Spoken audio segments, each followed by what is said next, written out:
Hello, thanks for joining us today. It's great for you to be part of the National LGBT Bar's Lavender Link web series, helping in-house counsel stay informed and stay connected. I'm Wes Bazell, Senior Assistant General Counsel at Altria and President of the National LGBT Bar Association. Today's webinar focuses on partnering with law firm diversity professionals to advance change.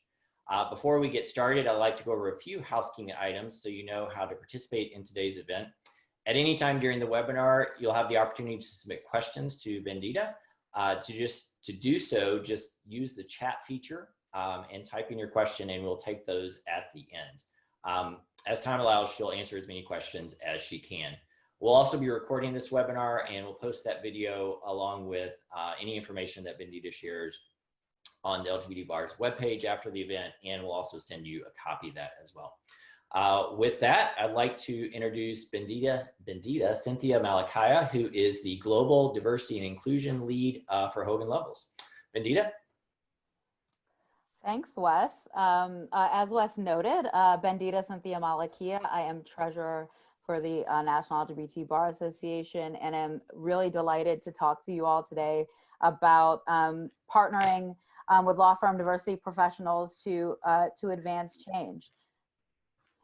A little bit about me, and for some presenters, they think it's a little bit awkward to kind of do this about us, especially when in a lot of times these advertisements, we get there's some information about who we are, but especially being a diversity and inclusion professional, for so many reasons, I think it's important. One, because a lot of our worldviews and the way we articulate things and our perspectives come from our education, our work experiences, and other influences. So I think it's important that you know a little bit about who I am. I am a Barnard College and Harvard Law School graduate. I practiced law for nearly a decade at what was formerly Fulbright and Jaworski, mostly international project finance. So helping multilateral development banks finance their infrastructure and energy projects in Africa, Latin America, and the Caribbean mostly. I've also served in-house roles at both International Finance Corporation, helping to lead Eastern and Southern Africa legal teams, especially with respect to power and manufacturing, agribusiness, and services. You see, I've been a leader for the National LGBT Bar for several years now, and I'm delighted to be sitting here in that capacity. After leaving Goldman, where I did private lending, I started my own diversity consultancy, working with organizations of all sizes, but mostly legal organizations, and joined Hogan Lovells in 2017 when my role was mostly focused on the Americas, but now my remit is global. So today we're going to talk a little bit about what do law firm diversity professionals do? So what hats do we wear? How can we partner together, especially speaking to in-house counsel who might be interested in working with their external counsel on diversity and inclusion initiatives? And lastly, what are the things that I don't think work as well? And so I see some fellow board members on the call. I see some other diversity and inclusion professionals and a variety of people I don't know. So I'm super interested in hearing other people's thoughts as what law firm diversity professionals do is pretty wide ranging. Here on this slide, you'll see a number of activities that law firm diversity professionals do. I do all of these things, and one of the things that's challenging about this arena is every diversity function at a large law firm is different, even though our aims tend to be the same. Our aims tend to be to recruit, develop, and advance diverse lawyers, as well as improving the brand for our particular law firms. And so what does that look like? It means that, and I'm not putting this in any order of importance, but we are the internal and external representatives of diversity for our organization. So sometimes internally, our diverse people look to us to see how diverse people are treated. We are brand ambassadors, sharing all of the wonderful things that our organizations are doing with respect to diversity and inclusion, but we're also expected to be truth tellers, kind of being the bridge between the diverse lawyers and the non-diverse lawyers, frankly, at our law firms, but also communicating between management across all levels. We do a lot with clients, including providing CLE and other trainings, as well as consulting services. I do spend part of my time as a timekeeper helping to support some of our clients on diversity and inclusion. We work to establish kind of processes and policies that advance diversity and inclusion. And so what does that look like? That might look like helping to set up a work allocation system. It might look like taking another look at our recruiting process to see what we're telling headhunters, how we are populating or modifying our job descriptions to better attract a more diverse population. The list goes on, but really we are a function that's meant to be a change agent and an intervener in processes. We ensure diverse lawyers have equitable access to hours and opportunities. And I say lawyers specifically because a lot of diversity and inclusion functions really just focus on lawyers and not necessarily professional staff, but that is definitely a role that law firm diversity professionals could take. Some of that, of course, is due to limited resourcing and staffing, and the market doesn't necessarily measure what happens with respect to diversity for business services professionals or staff. But it's our job to look at what are the metrics that for success for diverse lawyers in our firms, and how can we help our diverse lawyers get access to more of that. And so some of that is about what are the hours that they have access to, and what are the quality of those hours, as well as other opportunities. We coach leaders and managers and other diverse people on how to navigate through the firm, whether it's in interacting with or dealing with diversity challenges within their practices or functions, helping leaders talk to team members and the occasional bad apple about how to be more inclusive, or how to have more increase the diversity on their teams. As well as some coaching for diverse people. I've been a certified professional coach for some time. And so part of my role is in helping our diverse associates in particular, but also our partners in figuring out what's the best way to be successful in the context of our law firm. We respond to client requests for diversity information and partner with them. So especially the large clients, but now increasingly post George Floyd and just over time, there's been an increase in the amount of diversity information, whether it's data, whether it's quantitative or qualitative data that our clients are requesting, so that they can make decisions about how, about whether to use us as an external legal service provider, or to make suggestions about the ways that they want their team to look, or sometimes even individual advocacy. And so I know a lot of diversity functions spend a significant amount of time responding to those client requests. Sometimes other functions handle them. So for instance, at my firm currently, a shared services group handles those particular requests, but the diversity function tends to be involved one way or another.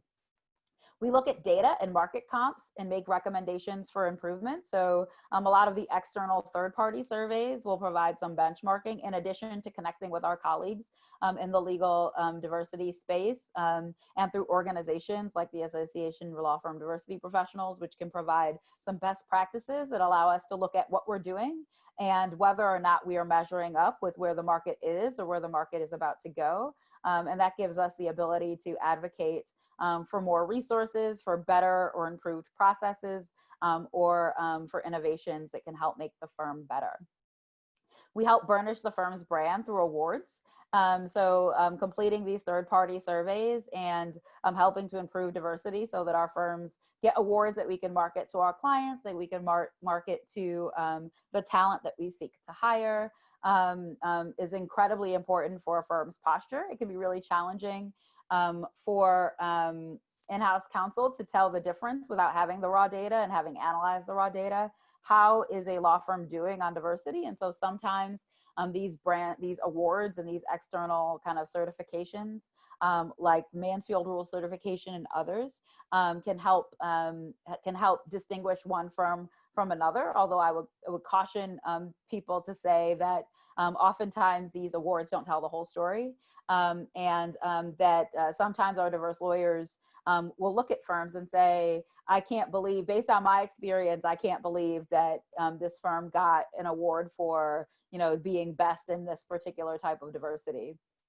Law firm diversity professionals often support affinity groups and diversity committees in developing and supporting diverse professionals. And so oftentimes we'll inform how they operate, or we may be the engine that drives them. Sometimes we help determine what they talk about, how they're structured and supported. Sometimes it's our functions that fund them.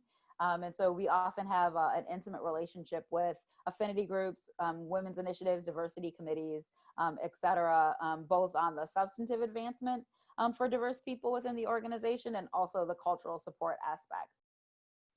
Most people know the diversity professionals host events. I might say that, maybe 10 years ago, maybe even more recently, most diversity functions would just focus on events solely, and converting to a function that deals more with the processes that determine the outcomes for diverse people tends to be more of what we're focused on now, together with clients. But events are still a portion of what happens, because gathering tends to be the way that people like to support one another and to celebrate. And also internal trainings. Some diversity professionals hire external providers to train, but some are also charged with providing trainings internally. We serve as the advocate for equity for diverse people. So when we see the outcomes aren't in alignment with our organization's values, we will often be the individuals who step up to the plate to have those hard conversations to make sure that people are included, whether that's included in matters, or whether it's making sure that people get equitable resources or support, are included or in development programs. And so we've got a role there to make sure that we know and understand who our pipeline is within the law firm, what our clients are requesting and needing, and to ensure that we are stepping in the, standing in the gap to make sure that we are coming strong for those people. We also innovate.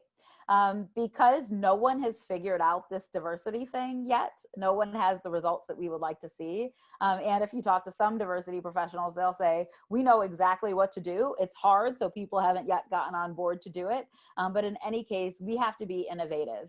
We have to find new ways of communicating. We have to find new programs that resonate, new ways to intervene, and new ways to distinguish ourselves in the market among other law firms. We allocate specific resources to support the development of diverse people, whether that's through profile raising, whether that's through providing coaching support, or other mechanisms that allow people to stay at the firm a little bit longer. We're all working on that retention rate and in increasing that equity partner percentage, that diverse equity partner percentage. And so allocating the scarce resources that we have as functions to doing that strategically is a centerpiece of what many of us do. In addition, we advise other functions. So we are looking at how is marketing and business development operating? How are they populating pitch teams? How are they, how does operations work such that it benefits or detracts from our diversity agenda? And I'm sure the diversity professionals who are on the line will say, I don't do some of this, or they'll say, I do way more than that. But this is just a smattering, just to give you a taste of some of the items, the roles that we have. The other one that I'll add is, and many of us experience this, especially post the George Floyd tragedy, we serve as the kind of consoler in chief for a lot of people, and not just on the side of diverse lawyers who are experiencing bias or maybe impacted by external events or internal events, frankly. But we also serve to try to console might not be the best word, but to moderate the feelings of our leadership such that we can uplift them so that they're able to go and make the hard decisions that we need to make, and they feel a little bit more comfortable recognizing that this work is filled with as much discomfort as anything that you're not used to doing, and you don't feel conversant in, has. But it's our job to support all aspects of the organization to make sure that we're also thoughtfully and strategically moving forward. And so hopefully that gives you a little bit better understanding of what some, if not most, diversity professionals do. So this is the same slide with some bubbles, basically highlighting some of the particular items that we can do together. Somewhat speaking towards in-house counsel specifically, but also for law firm diversity professionals that may be starting out on their journeys. Some ways that we can partner include, with respect to being a representative for diversity, that includes thought leadership. I know many of my law firm diversity professional colleagues engage in partnering with speaking opportunities, writing opportunities, podcast opportunities, and are keen to involve their clients. Our clients are incredibly important. Not only do they pay our bills and they make sure that we as diversity professionals are paid through paying our law firm's bills, they also are a voice that our partners, even the most reticent related to diversity inclusion, will listen to. And so our clients have an important voice. And so we're all keen to partner with you and to do this work together. Diversity is one of those interesting areas where even though we may have competitors, often law firm diversity professionals support one another, are in communication with each other to make sure that we're all pushing forward this shared societal goal of becoming more diverse and inclusive. And so to the extent that we can do that lawfully together, we try to do that, and we try to help support that. Providing CLE and consulting to clients. Anytime that a client wants CLE, we give that serious consideration. In particular, because it gives us an opportunity to connect our diverse lawyers with those in the legal department. And we know that this is a relationship business. And so the more access we can provide, the better. In addition, we want our legal departments to be, as aware of bias and microaggressions and other diversity dynamics as we are, because it helps them have a better lens when they're looking at our teams to help us advance the diversity and inclusion agenda together. And over the last couple of years, we've had, there's been a movement towards increasing elimination of bias credit and expanding the scope of ethics credit for many state bars to make sure that diversity and inclusion is a prong that definitively counts. And so providing CLE is a wonderful way to connect with your law firms to the extent that they'll provide it, as well as some consulting services, especially now more than ever. Every organization is looking to see how they can become more inclusive. And while we as diversity professionals need to spend the bulk of our time focused internally to ensure that our people are where we need to be and moving forward, and where our clients are expecting them to be. Some of our clients have requirements, stating that X percentage of the teams that serve them need to be diverse, and other types of metrics. And so in order to do that, law firm diversity professionals do need to be focused inward, but there is an opportunity for us to help you on a limited and sometimes a longer term engagement, because we want diversity and inclusion to be top of mind for you, so that it's top of mind for you when you are talking to our partners, and that way you have credibility there. And then you can, hopefully we can pitch that to increasing the prospects for the diverse lawyers in the context of the firm. In-house counsel have a very key role with respect to equitable access to hours and opportunities.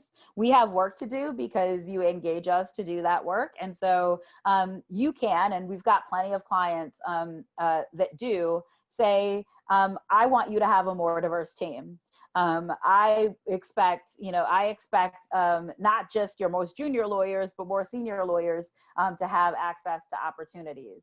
Or this is the lawyer who brought me in, who brought this particular client in. I know what your firm's rules tend to be about origination credit, but really, I came to work with this individual and I want this particular diverse individual to get that credit. And while that plea is not always, is not 100% successful, there is a lot of success in conversation about how we can adequately support and compensate diverse lawyers on the basis of a client's recommendation or insistence. The client requests for diversity information and partnering. Lots of clients ask us, I think if you ask any law firm diversity professional, sometimes you feel like your life is subsumed in responding to these requests for diversity information.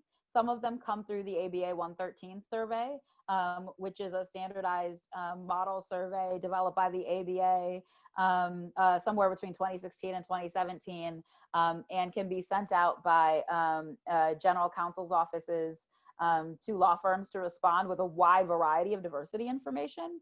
I'll talk a little bit later about when those requests aren't as effective, but for a lot of our partners, requesting, at the risk of adding more work to diversity functions, which we definitely don't need, requests for diversity information tend to start to focus or be the first touch point for a lot of clients with our partners. And they put our partners on notice that diversity and inclusion is important to you. I, of course, have some cautioning around what types of information is useful. But to me, the most important thing to do is when you get that information to look at it, decide the portions that are important to you, and let's talk about how we can work together to increase diversity to make sure that that happens. Supporting affinity groups. One thing that I haven't seen as much, but I'm sure happens and can happen, is in partnering with affinity groups at our clients and internally to help provide professional support, networking, and other opportunities for diverse professionals. And this is something that can be mutually beneficial. Hosting events and trainings, kind of the same deal as the CLE and consulting services. Always willing to consider partnering together on events. We, of course, want to ramp it up to a 2.0 or a 3.0 version where we're not just having nice to have diversity events, but that they're tailored to what our diversity and inclusion strategic plans are for both organizations. And so that's another way to kind of build a bridge and partner. And the last thing I'll talk about on this slide is innovating. I've engaged in conversations about how do we evolve our feedback system so that clients can be, so that clients have a voice in that system, and that's in bolstering it and structuring that system, and in other ways, and creating new ways of working together. We've got other clients who want to have mutual kind of sponsorship programs. I've seen other large law firms do the same thing, where mid-level in-house counsel might be partnered with law firm partners, and vice versa. Junior diverse lawyers will be partnered with GCs or senior lawyers in the legal department for mutually beneficial mentoring and development. And I think it's a great way. To ensure that both of our organizations are advancing on diversity and inclusion. And for me, that's really the theme of our time together today, is really that whatever it is that we're doing, let's ensure that it's mutually beneficial. Last slide before we get to questions is my swipe left side, and it's not necessarily meant to be it's meant to be a little tongue-in-cheek, but there are 4 things that I don't think work very well, and I'm sure others may have similar experiences, or maybe their experiences differ. I'd love to hear about that. But a couple items that I think avoiding to just ensure that we are making the best of our time together and partnering on diversity and inclusion.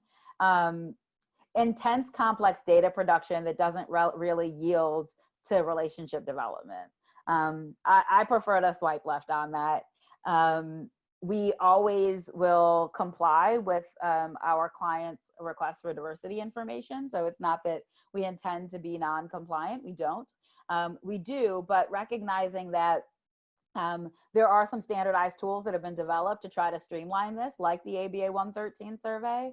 And what I've seen some people do is take the ABA 113 survey, which is extremely comprehensive, and then throw little wrenches in it, which can, sometimes are meant to be progressive from a diversity perspective. So at one point in time, I saw some California organizations adding in non-binary categories into gender, or other iterations of how to define the race and ethnicity categories. I tend to understand what the motivation is behind those types of changes, but I would just invite our in-house counsel friends to just have some mercy on your diversity professionals who sometimes spend several weeks to a month across multiple functions completing like the ABA 113 survey and some other surveys, and making sure we get that data vetted and right so that it's as robust as it can be and operable.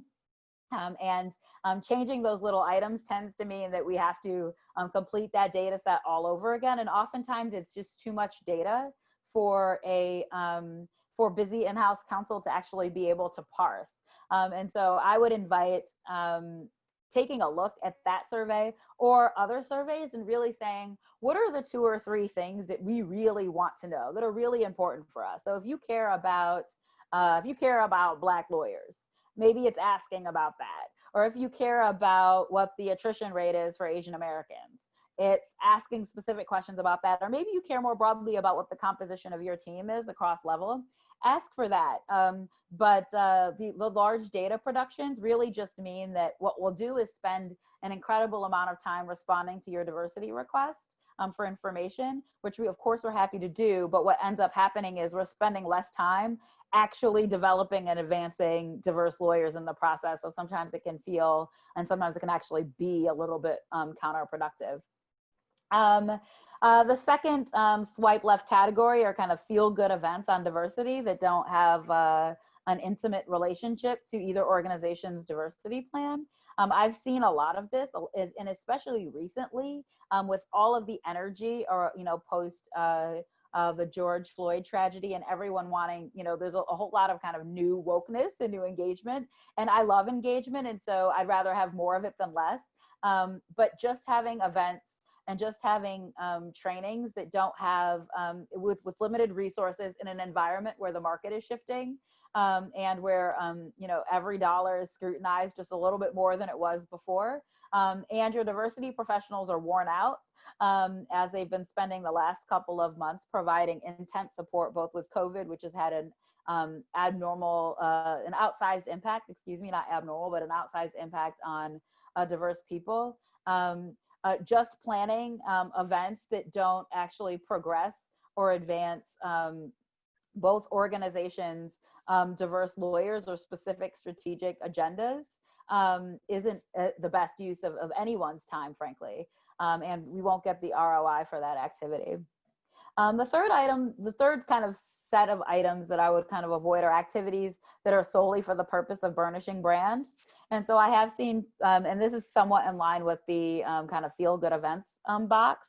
I've seen people just kind of want to host talks or host events or kind of engage in like a mutual a co-writing exercise that are just really for the benefit of the legal department, or conversely, law firms will present them to clients really just for their prominence and benefit. I would invite us to think about how what the purpose of these activities are, and whether these activities could go to activities that more strategically advance diverse people in particular. And lastly, kind of furnishing significant sponsorship funds that don't have a relationship to the strategic plan. Occasionally we are asked to fund events, and of course we'll be willing to do that, especially as the market shakes itself out. But it's challenging in a world of limited resources to sponsor large events in particular externally that don't relate to the ways that our diverse lawyers are hired, retained, or advanced. And so thinking about what's the benefit for both of our lawyers, our in-house diverse lawyers, and how can they meet our our law firm lawyers, especially our diverse law firm lawyers, and how is that spend actually benefiting not just our brands and our external facing posture, but how are those actually targeted towards the people that we're trying to develop and provide more access and serve, and the context of these organizations where it always isn't easy to do so. So with that, I'm hoping that I can take some questions. I know it was a bit of a run through, especially for people who might not be familiar, or it might have been a little bit of a repeat for those who spend their lives doing this, but I'm open to comments and questions. Great, thanks, Bendita. One question that we have is, what message does it send to a law firm when an in-house law department asks for diversity data and then it just sort of goes into the void and you don't have any conversation about it? It's the worst message, frankly. I mean, sometimes it can marginally help insofar as it's on the partner's radar that diversity is important to them in some fashion, right? It was important enough for you to figure out what you wanted to ask for. It was important enough for you to send a note to the partner to make the request. And so there's some marginal benefit there, but really it's extremely counterproductive because when the partners come back, and oftentimes, especially if it's their first time getting these sorts of requests, they'll say, okay, you all provided the information to the client. Have you heard anything? And, we'll say, oh, we'll follow up, or the partner will follow up. And then when they haven't heard anything, they're like, okay, all this is for show. All this is performative. And they're fine. Frankly, a lot of partners are fine, engaging in the exercise, because we do service our clients and we want to provide them the information they request. But then they view diversity as a performative exercise that they don't actually need to make real and hard decisions about. And because it usually isn't them who has to complete or provide the diversity information, they don't feel the impact or the brunt of that, of the work that's involved. And so in my view, it's highly counterproductive. And so that's why my suggestion, and I invite people to really think about, to the extent that you need this information, think about what are the things that you actually care about as a legal department, right? Do you care about making sure that LGBT people are represented? Do you care about making sure that women are getting origination credit for being on your matters? Like, tell me what you care about. And then we can provide you that data and we can work on that rather than kind of providing the universe of data. A couple of in-house counsel friends of mine noted that they did, with completely great intentions, request diversity data for a couple of years, and it all sat in spreadsheets on their desk and it just piled up. And it wasn't until they hired an external vendor to capture that information and cut it into scorecards that they found that the data was useful. And then at that point, it was incredibly useful. But it, of course, required a sit down to think about what's the financial investment we're willing to put into analyzing all this comprehensive data. But what I will say is, for our clients who have provided us scorecards, who said, of our 25 panel firms, you are number X, with respect to our firms of this tier, this is where you fall, or you do well for women and maybe you do okay for minorities and you don't do great for LGBT, whatever it is that the scorecard ends up coming up with as a comparison with other law firms. Those are the relationships that we actually pay the most attention to. And so the counterpoint to me to saying pick the 2 to 3 things you care about, to the extent that you're willing to work and provide us an analysis of where we are as against our competitors. For those of you who know and understand large law firms in particular, but also law firms of other sizes, we care intensely, sometimes a little bit too much, about what our peer firms are doing. We want to be at least in lockstep with them. And that's really persuasive data to get us to change. Great, thank you. And one thing, yeah, and I agree from Altria's perspective, we would bring in our top 15 to 20 law firms every couple of years and make the data blind so they wouldn't know who they were competing against, but they were all in the room, and we would show them, we would give them a code for their data and they could see how they stacked up. And that really did, I think, drive change because, they viewed themselves as all competing for the same work. Yep. Internally as well. Exactly. And then one last question is, if you could choose one or two or three things that you would want a outside counsel in-house counsel to reach out and partner with a law firm diversity professional, what would it be? I love when our in-house counsel say, hey, we just want to get in a room with your diverse lawyers. Like, we know who your client relationship partners are. We know who the person is who's been working on our file for X number of years. We want to get in a room with your diverse lawyers. Like, give us your best, whether it's, and we've done this with clients with, you know, as little as 3 or 4 people to up to 30 people. But I love that the most because, one, it gives our diverse lawyers an opportunity to show somebody who has external validation and credibility, who they are as people and what they can do and how they'll approach a meeting of this type. And that's surprisingly influential. And so I love that first and foremost. I think it gives our external counsel, our in-house counsel, the opportunity to see who our bench is, and to also think about the different ways that they might be able to support after having a relationship with some of these diverse lawyers. So that would be the first thing.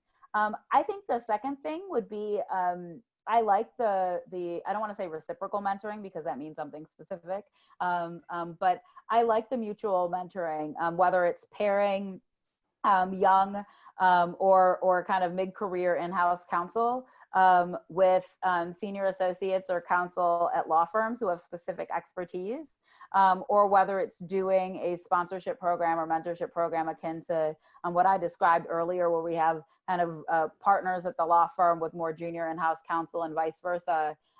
Because anytime you have the opportunity to build a relationship, the better. The last one that I would say would be on kind of thought leadership and panel pieces. Every single person wants to advance their career and burnish their brand. Every single one of us, whether we are at a particular law firm or whether we're in-house, at some point in time, may think about what our future outside of that place looks like, to the extent that we can help one another by burnishing the individual brands of diverse lawyers, whether it's through sitting on panels, through co-hosting podcasts together, through writing articles together, so long as the goal is to increase and elevate the individual brands of diverse people. I'm all about that. Great, thank you. Thank you very much for joining us. We hope that you found this useful. Again, Bendita Cynthia Malakia, and you should put your LinkedIn link back up, Bendita. Bendita posts some great information on her LinkedIn page, so I certainly encourage you to follow her. She is a good thought leader and an innovator in this space, and so we're delighted to have her on the board in leadership positions and joining us today. So we look forward to seeing hopefully all of you at our Lavender Law virtual conference in July or in August and next month. And we will again send you Bendita's information following this program. Thanks again for joining us, and hope you have a great rest of your week. All right. Thank you, everyone.